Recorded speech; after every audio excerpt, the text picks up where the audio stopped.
안녕하세요 여러분, 김정현입니다. 영상 보시는 여러분들 중에서 인테리어 상담 한두 번씩 받아보신 분들 계실 거예요. 이렇게 인테리어 상담을 받고 내 마음에 쏙 드는 회사 선정해서 내 마음에 꼭 드는 인테리어 공사를 해보신 분들이 몇 분이나 계실까요? 인테리어는 상담할 때부터 회사를 잘 선정하고 잘 판단을 하셔야 헛돈 쓰는 일 줄일 수 있고, 공사를 하는 과정 중에서 인테리어 회사와 갈등을 줄일 수도 있어요. 더 나아가서는 사기당하는 일도 방지할 수가 있겠죠. 영상 보시기 전에 좋아요하고 구독 많이 눌러주시면 좋겠습니다. 인테리어 회사마다 상담하는 방식이나 과정이 다를 수밖에 없어요. 회사들이 가지고 있는 노하우가 달라서 그런 건데, 영상을 보시면서 어떤 것이 더 합리적이고 상식적인지 여러분들께서 직접 한번 판단해 보시면 좋겠습니다. 지금부터는 제가 고객을 만났을 때 어떤 과정을 거쳐서 상담을 하는지 말씀드려 볼게요. 연락이 와서 현장에 가면 제가 제일 먼저 살펴보는 건 공사 여건이에요. 줄자를 가지고 사이즈를 재는 것도 하지만, 이 현장이 일반적인 공사 이외에 가외로 발생할 수 있는 비용이 있는지를 체크해 보는 거예요. 상하수도가 있는지, 몇 층의 위치에 있는지, 주차 여건은 어떤지, 옆 상가에는 어떤 업종이 들어와 있는지, 이런 것들을 하나씩 살펴보고 있어요. 이런 것들을 하나씩 살펴보고 고객과 이야기하기 좋은 장소로 이동을 하죠. 카페 같은 곳으로 장소 이동을 해서 업종에 따라서 제가 설명하기 쉬운 도면을 들고 가서 그 도면 속에 있는 실제 현장이 어떻게 만들어져 갔는지 그 과정을 설명을 드려요. 지금 보고 계신 도면은 작은 카페 평면이에요. 저희가 아무리 많이 카페 공사를 했어도 지금 보고 계신 이 카페를 직접 운영할 것이 아니기 때문에 고객하고 여러 번 협의를 통하겠죠. 그래서 카운터를 이쪽 방향 저쪽 방향 돌려보기도 하고 여러 번 협의를 거치고 난 이후에 지금 확정을 시킨 도면인데, 통상 인테리어 회사들은 이런 도면을 그리고 나서 견적서를 만들어서 고객에게 제출을 해요.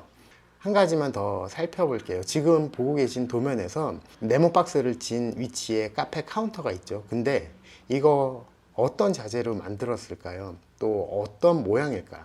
그리고 높이는 얼마나 될까요? 그리고 카페 카운터 안쪽은 어떻게 구성이 되어 있고 상판은 뭐로 만들었을까요? 지금 보고 계신 도면에는 이런 정보가 없어요. 그런데 어떻게 견적을 낼 수 있을까요? 자재가 얼마나 들어갈지 아직은 알 수 없는 상황인데 견적을 잘 내서 오시죠. 인테리어 경험이 있는 분들은 회사 설명을 듣기는 했는데 내 생각과 다른 결과가 나와서 당황스러웠던 경험이 한 번씩들 있으실 거예요. 내 생각과 다르다면 물론 수정을 요청할 수도 있는데, 회사에게 수정을 해달라거나 다시 만들어 달라고 하면 회사는 제작업에서 발생하는 비용 청구를 고객에게 할 거예요. 그러면 고객 입장에서는 이걸 왜 내가 부담해야 하는지 납득이 안 되죠. 그러다 보니 공사하는 과정 중에 회사와 고객 간의 갈등이 시작되는 거예요. 이걸 방지하기 위해서 공사 이전에 좀 더 구체적인 이야기가 돼야 되는 거예요. 자, 이 도면 한번 보시죠. 카운터 앞면과 윗면, 안쪽 모양까지 협의를 하고 도면화 시켜야 내가 필요한 구성으로 제작을 할 수 있죠. 이렇게 만들어야 내가 실제로 활용할 때 편안한 모양새로 만들어 갈 수 있는 거예요. 그리고 이렇게 도면화 시켜야 사실 견적이 가능한 거겠죠. 이 도면을 보시면 어떤 자재를 가지고 어떤 마감재를 사용했는지 알 수가 있어요.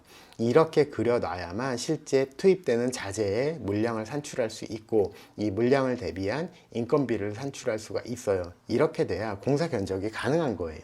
이렇게 디자인하고 설계하는 과정이 하루 이틀 만에 끝나는 게 아니에요. 시간이 좀 걸리다 보니 점점 하고 싶은 것도 많아지고 더 예쁘게 만들어 가고 싶은 욕구가 생기실 거예요. 내 요구사항이 반영된 설계 도면이 정확하게 나왔을 때 이 설계 도면을 기초로 공사 견적을 뽑아낼 수가 있는 거예요. 그런데 내가 예상했던 비용보다 훨씬 더 많은 공사 비용이 산출될 때가 있어요. 이때는 공사를 하고 있는 과정이 아니기 때문에 도면을 펼쳐놓고 견적서를 펼쳐놓고 어떤 부분을 어떻게 수정해서 공사 비용을 절감할 수 있겠구나를 회사하고 또 협의를 하셔야 되는 거예요. 여러분들께서 건물을 짓고 싶으시다면 가장 먼저 설계사무실에 가셔야 돼요. 설계사무실에서 내 의도가 반영된 설계 도면을 받아서 이 도면대로 시공할 수 있는 시공사 APC한테 도면을 넘겨주고 견적을 받아야 같은 기준을 가지고 나온 견적서를 비교할 수가 있는 거죠. 이렇게 해야 견적 비교에 의미가 있는 거겠죠.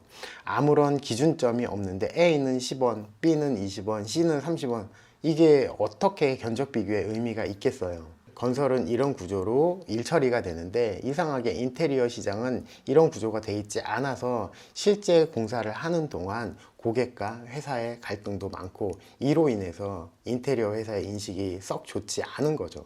지금까지 영상 보신 여러분들은 어떻게 생각하시나요? 설계도면은 목적지에 가기 위한 기획서나 계획서 같은 역할을 하는 거예요. 이런 구체적인 기획서, 계획서가 없는 상태의 견적이 과연 어떤 의미가 있을까요?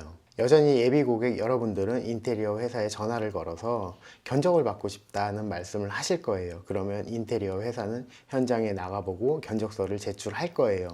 여기서 여러분들께서 꼭 생각을 하셔야 될 건, 인테리어 회사가 산출한 견적이 정확하다라고 생각하시면 안 돼요. 이런 도면 없이 만들어내는 견적은 이 회사들이 그동안의 경험치에 의한 어림 견적이라는 것을 꼭 알고 계시면 좋겠습니다. 어림 견적으로 공사를 진행하다 보면 갈등이 일어날 수 있는 소지가 많이 있기 때문에 가급적 여러분들께서 상담을 하실 때 좀 더 구체적이고 자세한 이야기를 나눌 수 있는 인테리어 회사를 선정하셔서 상담하시면 좋겠습니다. 오늘 영상 여기까지 할게요. 감사합니다.